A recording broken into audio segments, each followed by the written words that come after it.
Okay, I'm pretty sure this is just about where we left off. I wanted the last sort of turn so that we can get into the next scenario with the introduction part of it, with the goals. Hello, Jaculius. How you doing? So we're going to hit enter. I think we've won this one.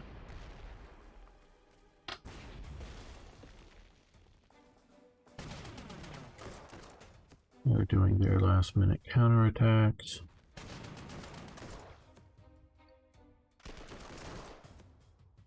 Hopefully we'll stand up to that. Good,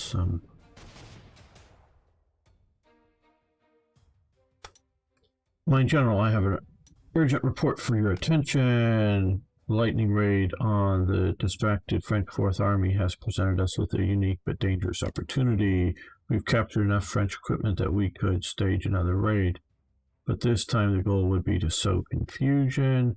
A small group of volunteers is ready to man the French vehicles and strike hard at the border between the French armies by using their own equipment against them. We might be able to confuse the French enough to the point that the two armies might clash outright. Now that talked about it in various videos. The idea of boundaries for armies were very important, or units, I should say, because sometimes it could be between companies or battalions, so that they don't, start shooting at each other. A lot of times you just fire at, muzzle blast, muzzle flash, kind of things like that.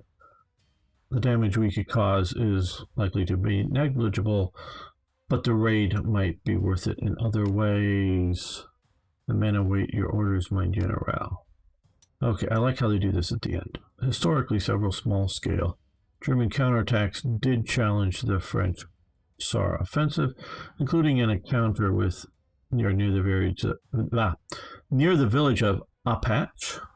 While these attacks dealt little damage, their boldness caused the French to increasingly overestimate their enemy and further slow their advance of undue caution. Hey, Van Bishop. Good to have you here, my friend. Okay, yes, we have a victory at Orenthal. Okay, authorize launching a raid to disrupt the French 3rd and 4th Army cohesion. Yes. Now, I'm going to call this scenario fanciful, without really knowing much about it. My general, we've marshaled our volunteers just north of Forbach, and they're ready to start wreaking havoc.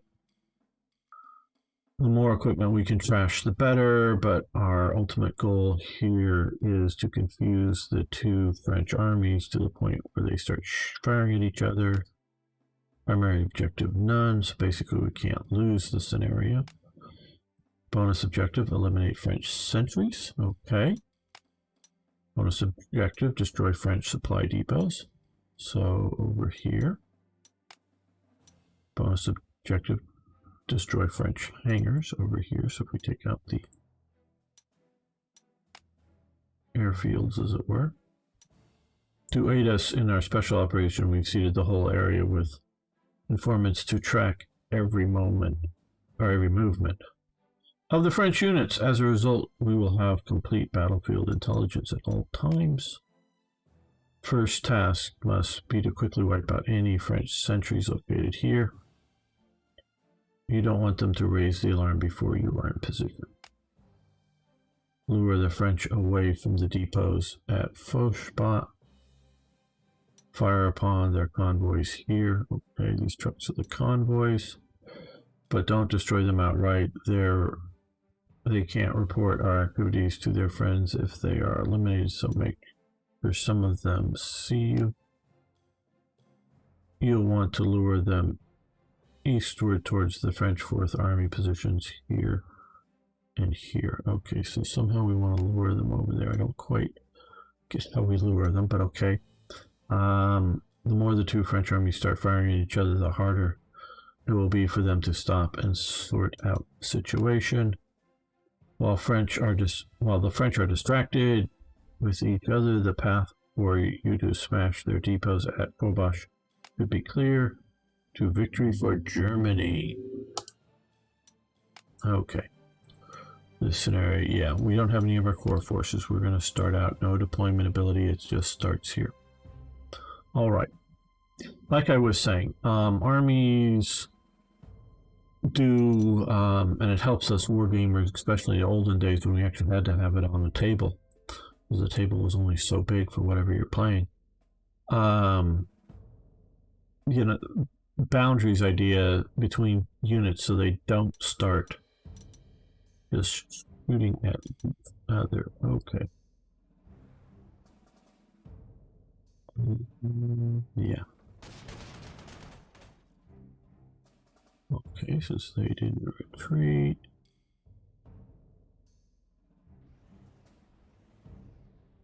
Make sure we have enough room. Okay. They might as well advance to there.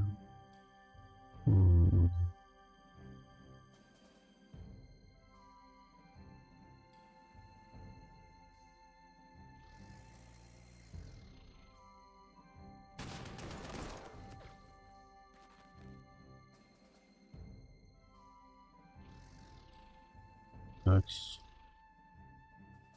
take that. We don't need to stay on the bridge. Okay, so now they're encircled. Right, now back here.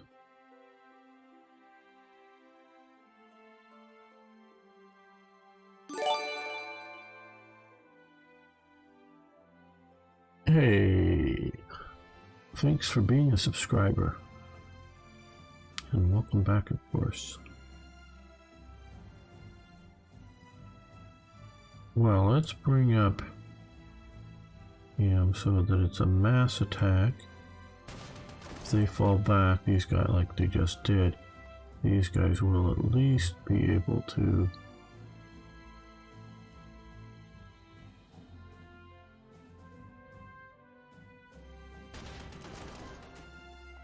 back here.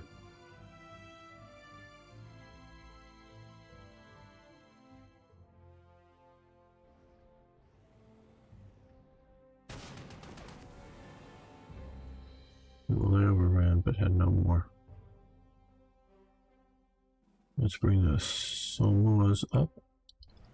Hopefully eliminate these guys. I've helpfully painted them their own way. Now, just thinking about this, because I do consider this a bit fanciful. We don't want them running away. Good.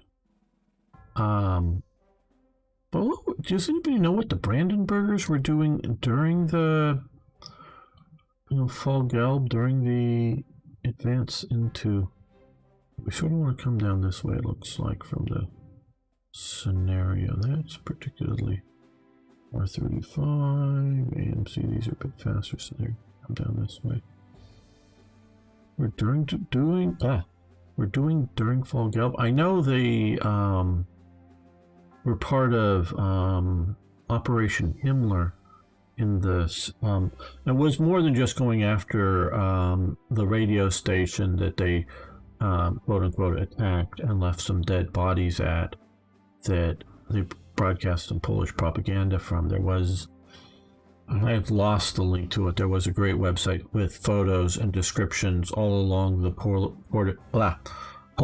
Polish border of various German raids and commando raids of one sort or another. Some by the Brandenburgers in civilian clothing that they just carried swastika armbands to put on when they wanted to sort of be in uniform, as it were.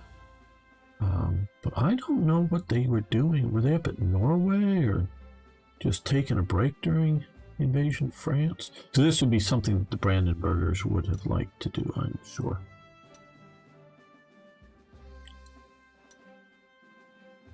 Okay, and so this turn, of course, has 3 basic players, 2 French and a German one.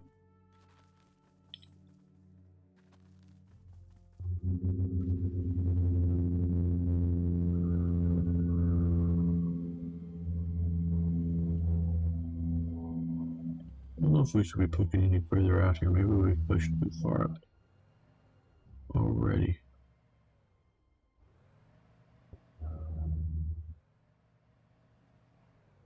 Those trucks look like they're moving around a bit randomly.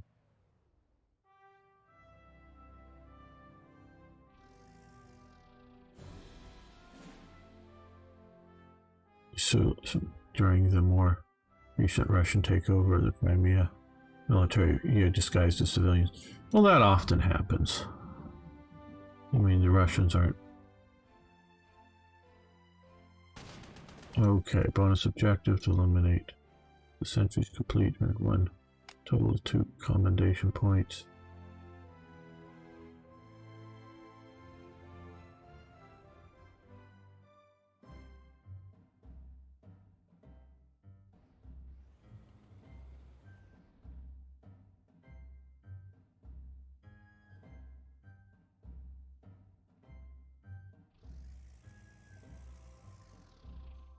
So even if they're spotting us, I don't know that they're...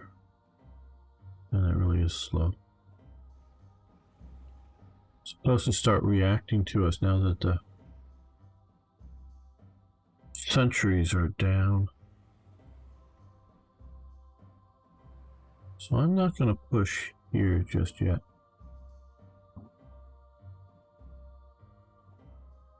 Yeah, now, mentioning false flags, these guys do have little balkan crosses on some of their vehicles.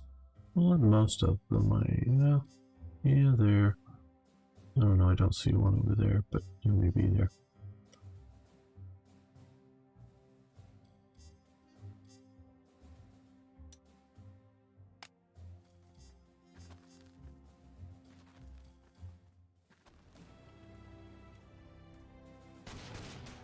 Well, they certainly seem to be directly reacting over here.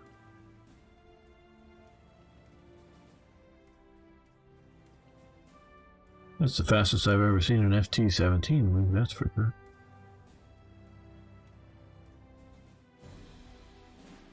Okay, well.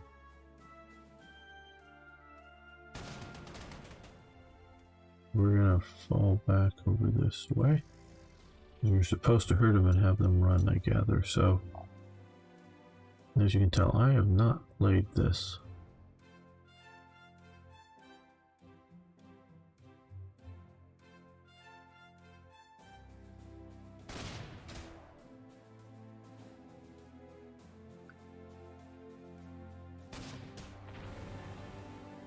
We'll overrun, so we'll...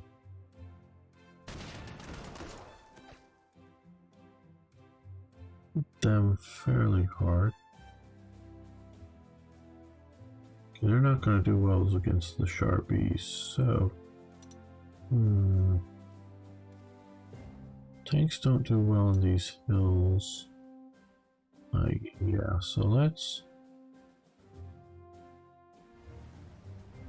move this Selma back there.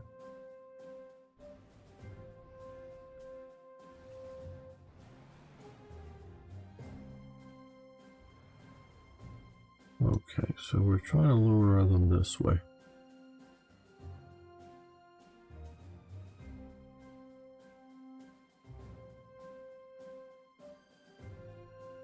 Nope, we don't want to kill him. Yeah, I guess we'll come over here. Maybe we'll take that French village.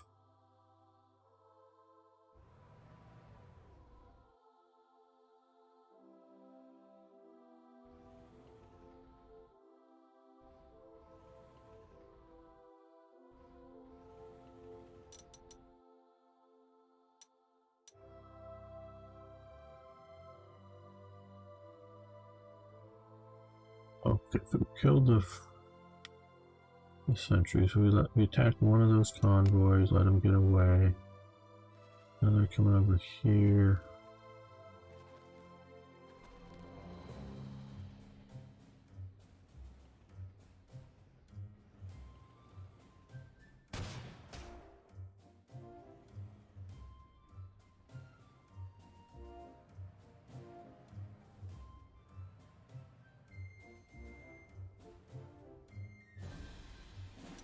Okay, well.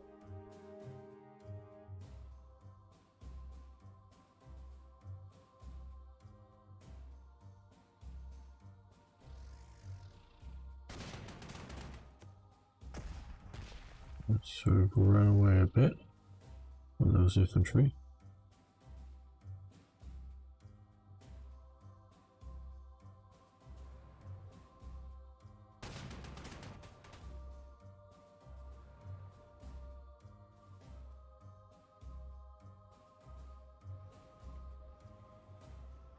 Maybe this is enough of a...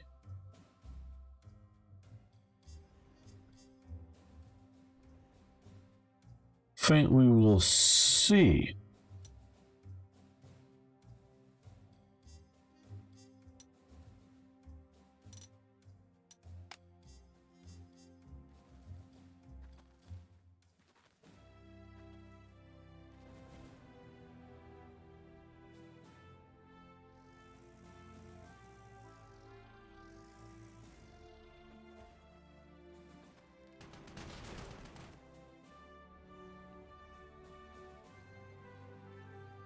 Uh-oh, maybe grab there. That's not good. Well, good, he would do. Might be able to run next turn. Well, not very far. Up there.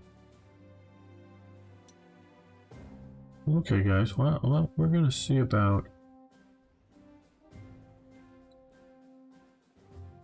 falling back.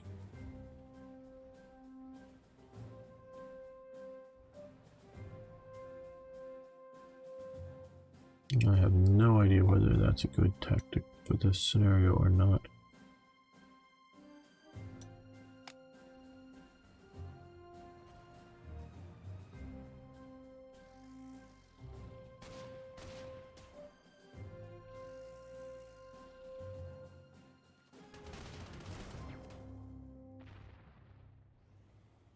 Okay, well.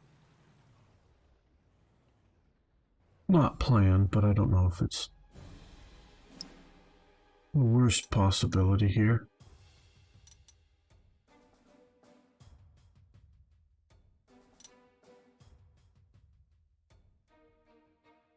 I'll let them hang out there this turn. We'll see what happens.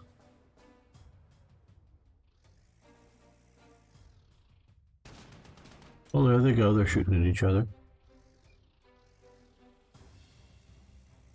You can see the city turned from a French blue city to a French red city, or whatever you want to call that color.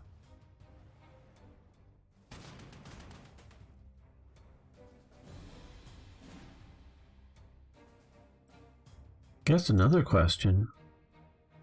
How political, I don't know if any of you guys know this, I'm just coming in my head. How political were French units? You have some professional soldiers that the government highly distrusted. You know, long-term service soldiers.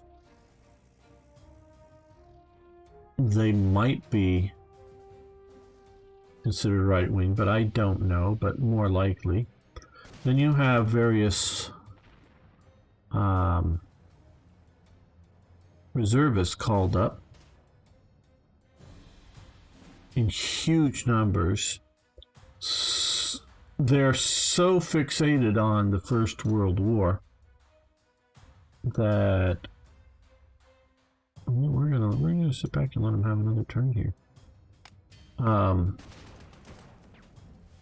I'm hoping some of these guys move over and deal with the French forces, and we can then move into here at least. That the mass mobilization once war was declared was just like, hey, everybody, you know, man the trenches. So you had reserve units coming from, I don't know, coal mining areas, areas of like steel production. And so the French economy basically shuts down. Hey, sort of like COVID. But, so they just shut down big time. And after a few weeks of this, it's realized Yeah, Germans haven't moved anywhere. All those coal miners and all the other factory workers, they need to go back to work. Okay, that would not be a favorable outcome. Nor would that, attacking those hills. Well, we're going to see if they move away from here for one more turn. It looks like they're heading that way.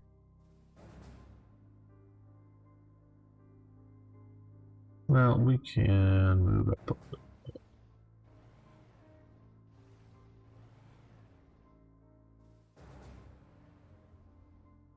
That may be a little too close to being spotted. I don't know, that may already be spotted. Oh, yeah.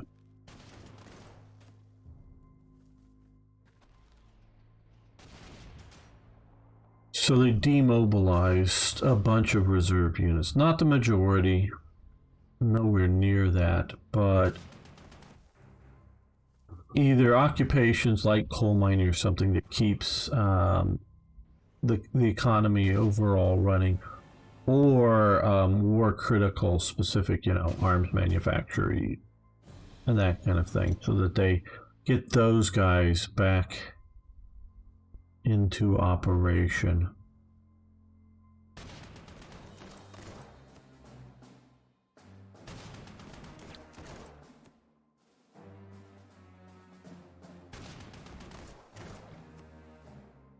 Wow, these guys just aren't falling back, are they?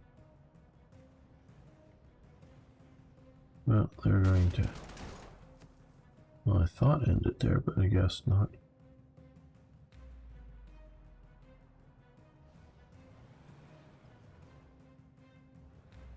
We can take out that city. They've moved.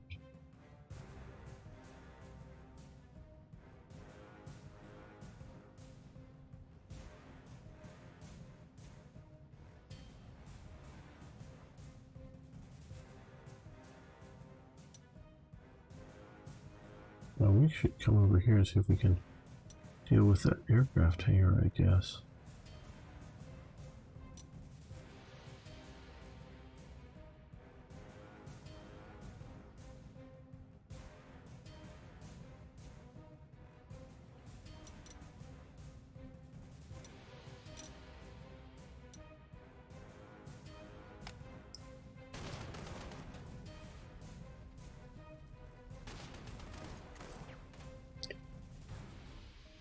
So you very likely could get units that, especially the way it seemed to be, a lot of units that were from a specific factory or coal mine that very well may be unionized, and that also often means in France at the time political towards one faction or another.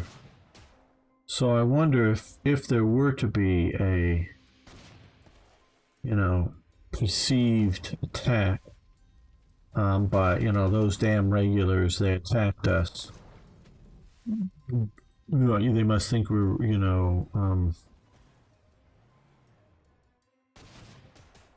supporting the enemy or whatever it might be. I don't know, and so that they then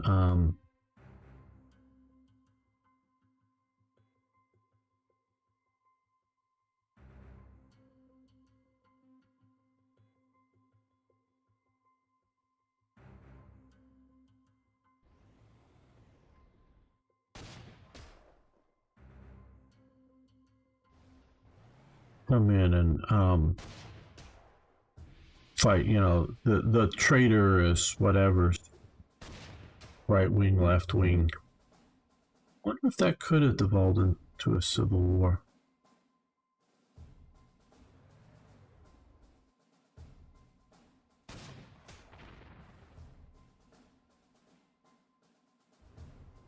You can fall back.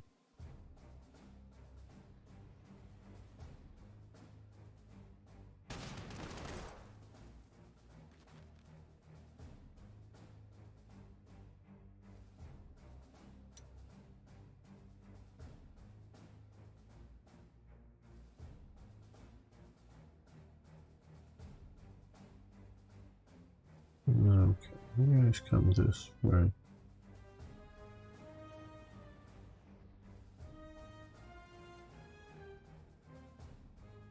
There's been a lot of scholarship about the extent of fascism in France before World War II. It remains a controversial topic. Oh yeah, no, absolutely right about that. I didn't record it, unfortunately.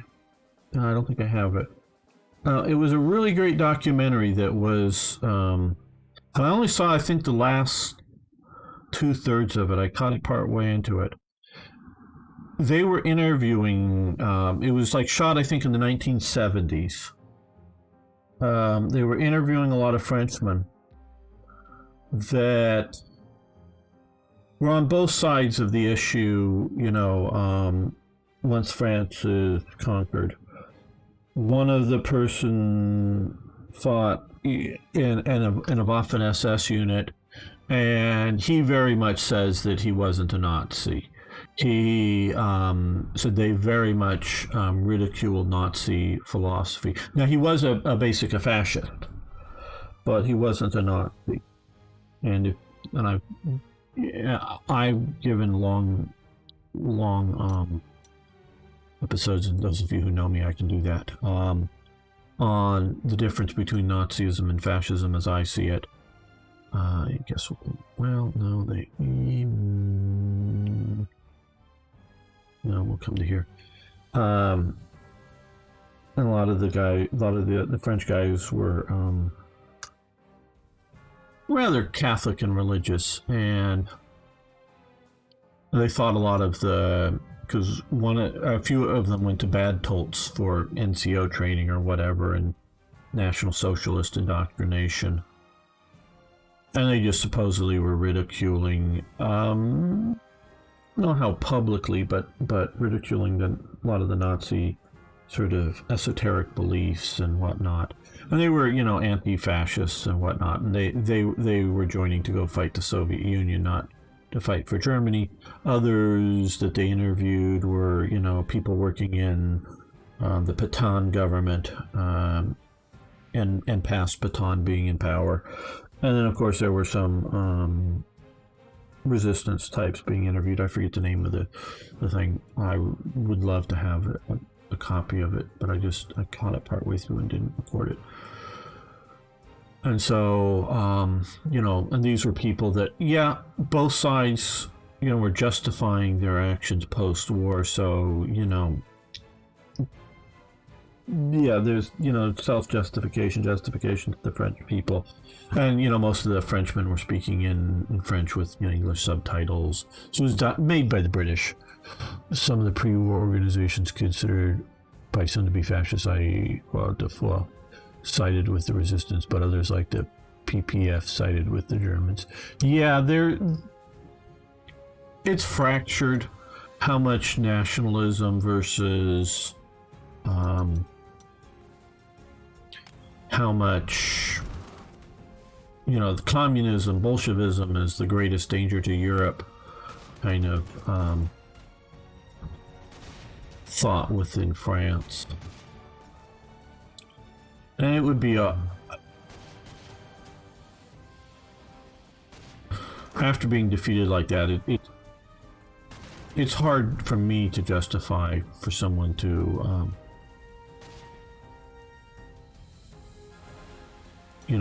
working for the Germans. Okay, well, it looks like we're not going to necessarily take all of our bonuses now. I didn't see what's the strength of this unit here. I don't know. Oh, well, we got that. Okay. I guess very weak.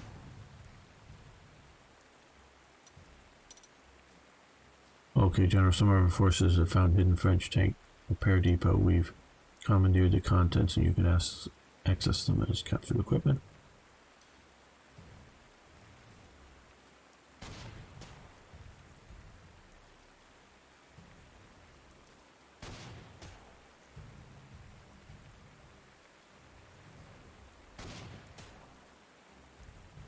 And retreat back as you probably should as reconnaissance. It appears Deroy got his just desserts when he was fleeing to Germany after D-Day. His vehicle was strafed and he's killed. Yeah, and even this documentary, I would say, was somewhat ambiguous about Pétain's role in collaboration, but I really see Pétain as a tragic figure in all of that, somewhat out of his depth. In like around late 1937, 1938, early 1938, he's like warning in speeches that the dangers of the Nazis and a lot of that stuff. Oh, I can add him to that full reconnaissance bonus. And so he's, seeing, hey, these guys are bad. France should be wary, but, France is divided. They are thinking they're safe. They're putting effort into the Maginot Line and they're thinking they're safe, but they're maybe not modernizing, say, their tanks as much as they should. But yeah, we can talk about how bad some of the French... Now, yeah, like World War I tanks? Yeah, that's a little much. The one-man turret we all sort of know today to be a bad idea. But a lot of the stuff, if you look at it from, say, 1930 to like 34 perspective, the new stuff was pretty damn good compared to what else was out there. But by 1940, it's way out of date, and they had the technical ability to do things better for sure.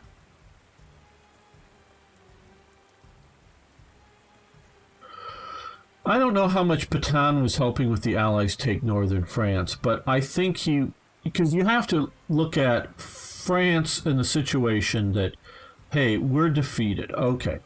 Well, the Nazis will do a deal with us that they'll leave roughly 2/3 of the land mass, probably maybe half the population, maybe less than half, I don't know, unoccupied. We'll still have an army of some sort at home, and we'll still definitely have the colonial army. That I don't think was really reduced at all, except for by the Japanese, but that's another story. And so, you got that with the general idea that, hey, this is temporarily occupied. Yeah, Alsace-Lorraine, and there's going to be some permanent border changes. But once the war is over, generally speaking, we'll get our country back. Okay, well, that's sort of the deal that you're making. And so I really think Pétain was not a French hero, but a French patriot who was in a bad situation doing what he thought was best. Where Laval, who was his deputy minister or whatever, I should keep playing, of course, while I talk. Let's see this last turn here. If I'm not mistaken, he comes in and then is removed for a while, then comes back. And when the Germans occupy the rest of Vichy France after the, North Africa invasion, Pétain basically quits at that point, collaborating with the Germans. And so that's done. But Laval, who's already come back in as deputy, he's basically taking over, if not fully in name, definitely in practice. So he very much is a bad guy. I have no... Okay, he's going to attack if we do that. Do we want to go straight after the...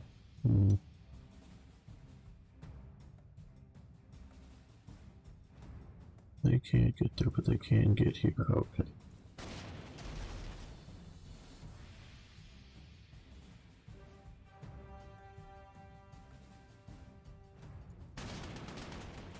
But they'll push back. And maybe we can kill them entirely and overrun. And strike there. Okay, well, we got that bonus objective.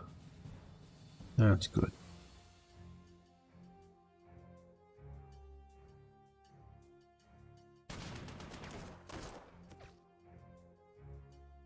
Oh, he's executed, I believe. Yeah, no, Laval does not.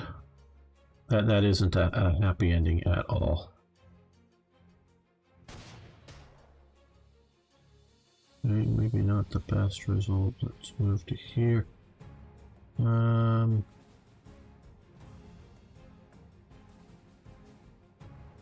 I sort of kind of want to take this out if we can. I guess we can't. We already attacked. Damn, I shouldn't have done that attack. And I should have probably gone after the air base. Man, I'm making a mistake there. Okay, well. Reasonably effective distraction. Yeah, no, Laval doesn't survive it.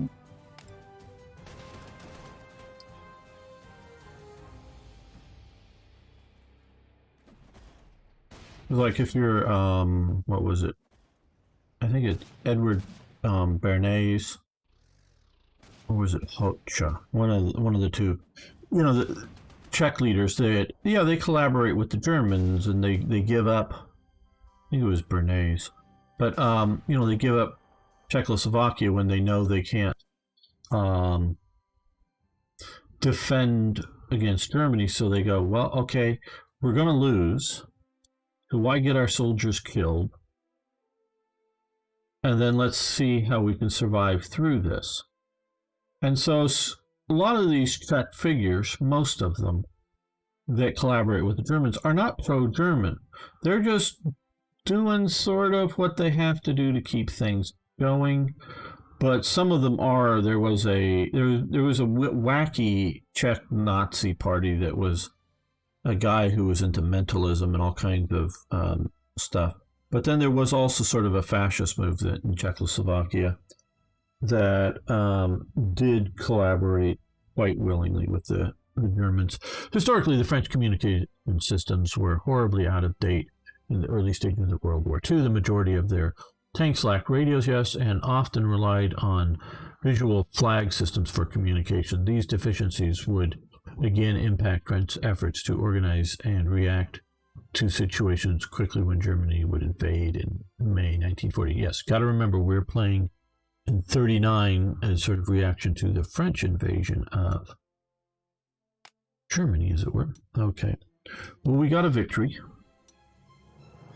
That's good.